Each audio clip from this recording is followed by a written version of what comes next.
The annual performance review, the moment we've all been waiting for, employees and managers alike. Who doesn't love the stress of useless bureaucracy? Yeah, you're not alone. We all dread the annual performance review. We all wish it was gone, but here's the deal, it can be. In this video today, I'm going to tell you exactly why annual performance reviews are actually harmful to employee success and what you could do as a manager to gather feedback for your employees to help them be successful. Let's get right into it. So much of what I'm going to talk about today is really built on the foundations in the book of Armstrong on Reinventing Performance Management, Building a Culture of Continuous Improvement. Now, often the biggest problem with performance reviews is that they are looking to the past to summarize what has happened. Rather, the focus really should be on the future and establishing realistic targets and seek the most effective ways of reaching them. Because of the traditional ways of dealing with performance reviews, the following issues really arise. So number one, judgments on performance are usually subjective and arbitrary. Number two, ratings by different managers really aren't comparable across the organization. And then finally, delays in feedback cause a lot of frustration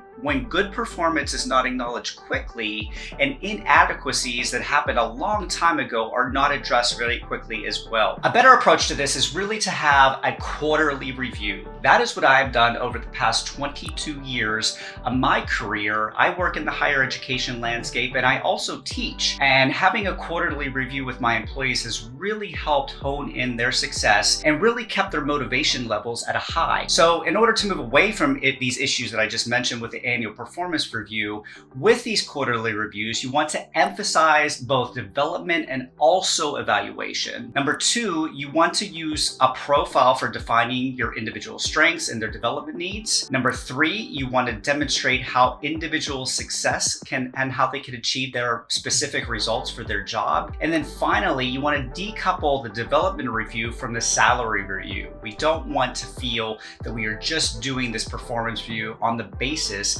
of getting a salary increase, because performance reviews are much more than that. They are for employee growth and employee development. They are for employee motivation, and they are also for employee stability within your organization. So in order to approach this quarterly type of review and to have a more positive approach to performance management, the book and also my personal experience from what I've done in my past both recommend the following 4 steps be enacted in these quarterly reviews. So first off, you want to plan. And the planning really starts at the very beginning of the employee's hire. You want to have accurate job descriptions. You want to have accurate competencies. You want to have also goals and objectives for that individual to meet when they come into your organization and also when you meet with them on a regular basis. So developing a clear plan that has goals and objectives that are founded on your job description and founded on what the goals are for that moment in time for your job within the organization. Now, step number 2 seems pretty obvious, but you want to act on this plan. You don't want to just create this plan. You know, we have organizations that create things like strategic plans, and they're kind of just left on the shelf and not really acted upon. So here you really want to act on it, and you want to give your employees the knowledge and the skills that they need to successfully act on this review plan. I really hope you're enjoying this video today, and of course, I would love it if you would like and subscribe to this video so you could be notified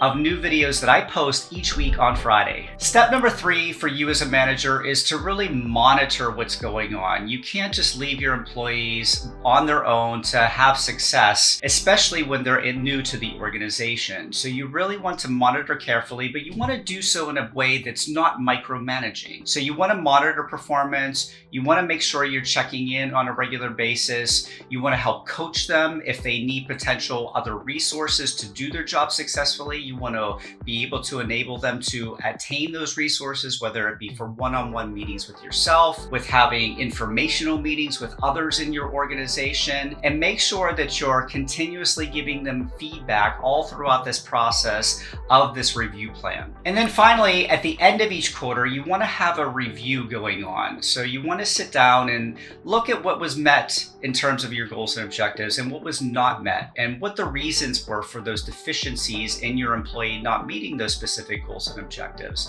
and kind of retool going forward. And when you have these regular meetings, you're going to be able to check in and catch things before they get too out of hand. And you're going to be able to also empower and enable your employees to continuously have the motivation that they need for success in your organization. Now that's it for today, everybody. But before I go, if you are seeking out a higher level of productivity, be sure and check out my other video here while I show you my 3 strategies that help me get more done in less time. That's all for this week, everybody. I will see you in the next video. Bye-bye.